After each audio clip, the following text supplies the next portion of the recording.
Last night, it's a good thing I didn't watch it. A blowout in Pittsburgh. Good morning, Mike. Good morning. Boy, Cam Newton and those guys got romped, the Carolina Panthers. Yeah, the Fig got beat up. Ooh, 52-21. I turned it on around, I don't know, 9-ish, 9:20 or something, and it was, I think it was 31-10 or something. So I'm like, all right, that's over. And that was the last I seen of football last night. Well, I didn't watch any of it. I just woke up to find out about it. So you and I got another victory, though, last night with that win. So Yep. And the NFL or the WWE flexed their muscles again last night. A defensive back got ejected on a so-called hit on Ben Roethlisberger. He was going down, and the defensive back flew over him quickly, very, very slightly grazed him. He got thrown out of the game. It was a joke. So, like, you know, it's like living in Stalingrad in 1912. They can come into your house and take you out. The NFL could do anything they want to anybody at any time in a game for any given play if they feel like doing it. It's a joke. It's an absolute joke. What happens if this is a playoff game and it's a very rarely seen nowadays, a dominating defensive player that gets thrown out of a game for a so-called illegal hit? It's a joke.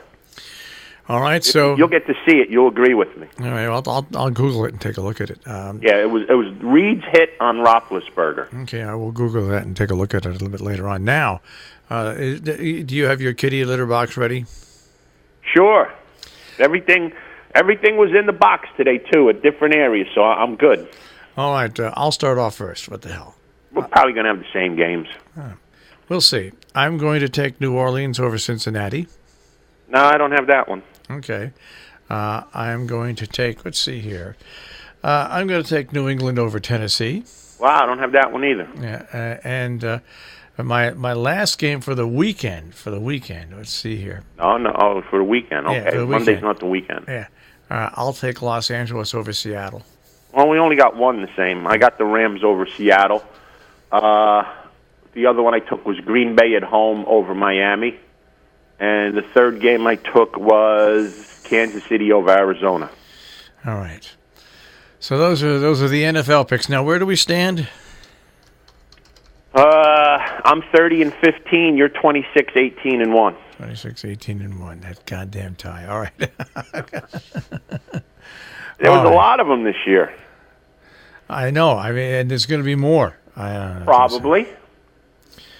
It would be great to see like a playoff game go like 9 hours because it's a tie. All right. Anything else going on in sports? Yeah, what's with baseball? I know I've been saying it, but today is what? November 9th? Yeah. They've given out nothing yet.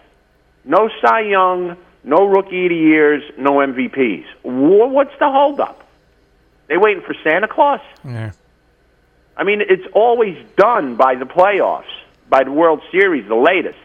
And it's still going on. What happened? Nobody's saying anything about it either. I don't understand it. All right. Now, while you were talking there, I just looked up the so-called hit. The so-called hit. And here's what really tells you all about the whole thing. Ben Roethlisberger. Yeah, they shook hands and like put their arms around each other. Here's his quote: "Eric Reed had no intent of hurting him on the late hit." It's a joke.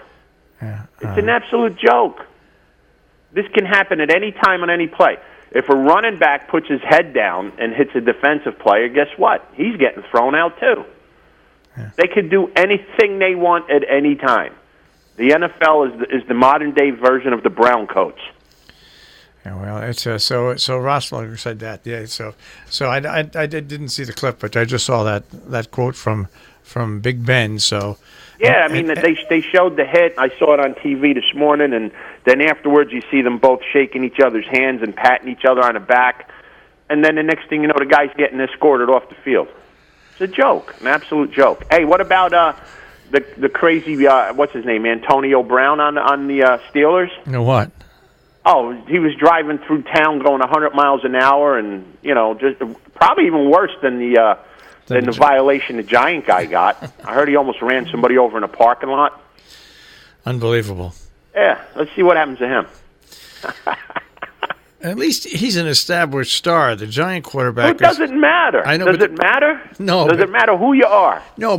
But you would figure that if you're a backup quarterback on a team that's looking for a quarterback, and you just bought a brand new $80,000 Jaguar with your money, you wouldn't want to exploit the fact that you're a complete fool on the road. That's all. You figured you would have a little common sense in your head. I think that's one of the boxes. That they take this test before they draft people. I think idiot is a box that has to be checked off now because most of the people in the NFL are dummies. And I know you're a kid. You're coming out of college. You even as a backup quarterback, you've got $1 million contract, so you got money, and you're gonna buy a fancy car and everything. But at least be humble. I mean, you never heard these stories about people like Joe Montana, Eli Manning, Aaron Rodgers, Brett Favre. Who got one of the biggest contracts? Two people got probably close to the biggest contracts that I can remember as people coming into the NFL was Elway and Steve Young. Two of them, right? Yeah, never in trouble. They ever get in trouble? No. That's what I mean. It's a different attitude, different age. Like I said, there's a box now. You have to check to play in the NFL. Idiot. Yes. Check. You can play. Yeah, that's right. So all right. So then we're all set. Really, nothing else. Is any racing for you to watch this weekend? Yeah, I got a couple races down at I still call Calder, where my Gunnevera came up from and should have won the Breeders' Cup, but didn't. But they got a bunch of stakes races tomorrow, small stakes races, $75,000, $100,000 stakes, 2-year-olds, all Florida breds. So first race tomorrow, a couple of horses I like, and it starts at 12 noon. The 7 Swagger Jagger looks to be the speed of the race. Has some very good early speed. Over the Calder Strip, 4 starts with 3 wins, so this horse is a must-use. The 6-horse Archer Road cut back last time from a 1.5-mile distance to a mile at Gulfstream. Won one of these type of stakes late September, so those horses look good in here as well. So a 6-7, 7-6 exacta in the first race tomorrow at what they call Gulfstream Park West. Moving on to the 9th race. This race is on the dirt, 7 furlongs on the dirt. Horse that to me looks like a standout in here is the 5-horse Starship Bonita.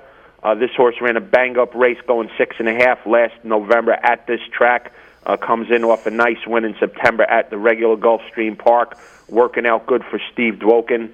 I think this horse makes a nice run late and wins the 9th race tomorrow at Gulfstream. And brings us to the 10th race. 2 horses I'm looking in here. One is the 1-horse Megabucks. Broke his maiden in late October at this track. The son of Hat Trick, who's by Sunday Silence, must be respected in this race and is 3-1. But another horse I'm looking that's coming out of the same race, the 5-horse Lucky Mike, had some problems in this race. Gets a jockey change. The trainer Lily Curtin, it's a very underrated trainer in Florida, lights up the board occasionally. This horse is 12-1, and I think has every chance to light the board up tomorrow. So, 10th race tomorrow, the 5-horse Lucky Mike with the 1-horse Megabucks, and maybe you'll have a few bucks after the race if you do the right thing. All right, Mike. Have a great weekend. We'll speak to you Monday. Take care, guys. Have a good weekend. Take care. Mike Cozzi with the Check on Sports this morning here on Robin Hood Radio.